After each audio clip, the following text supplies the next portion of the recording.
Okay అమ్మ, బనకచెర్ల ఎవ్వరికి నష్టం లేదు. కొంతమంది మాట్లాడుతున్నారు, ఇది కరెక్ట్ కాదు.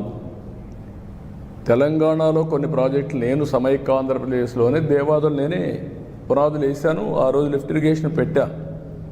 శ్రీశైలం ఎస్ఎల్బిసి, ఇప్పుడు మాధవరెడ్డి కెనాల్, అది చూసిన తర్వాత ఆ రోజు నేను దేవాదుల ప్రాజెక్టు కూడా లిఫ్ట్ ఇరిగేషన్ సాధ్యమని గోదావరి పైన ఆ లిఫ్ట్ ఇరిగేషన్ పెట్టాం. అదే సమయంలో ఇక్కడికి వచ్చిన తర్వాత ఆంధ్రాలో పుష్కర, తాటిపూడి 2 లిఫ్ట్ ఇరిగేషన్లు తీసుకొచ్చాను.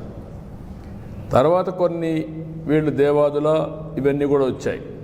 రాజశేఖర్ రెడ్డి ఉన్నప్పుడే ఎల్లంపల్లి అన్నారు, అది రాలేదు, అది కూడా పెద్ద స్కామ్ అయింది. తర్వాత ఈరోజు వీళ్ళు దేవాదులు తీసుకొచ్చారు. గోదావరిలో నీళ్లున్నాయి, పైన ఉండేవాళ్ళు వాడుకుంటారు, కిందలో వాడుకోవచ్చు. 2000 టీఎంసీ నీళ్లు సగటున 100 సంవత్సరాలు సముద్రంలోకి పోయినాయి.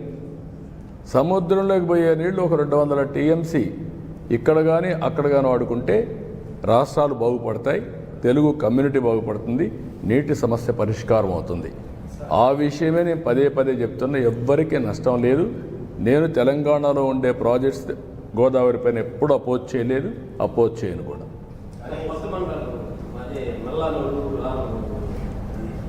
రెండు వస్తాయి, తొందరలో వస్తాయి. మీకు పోదామా, టైం అవుతుంది, పోదామండి.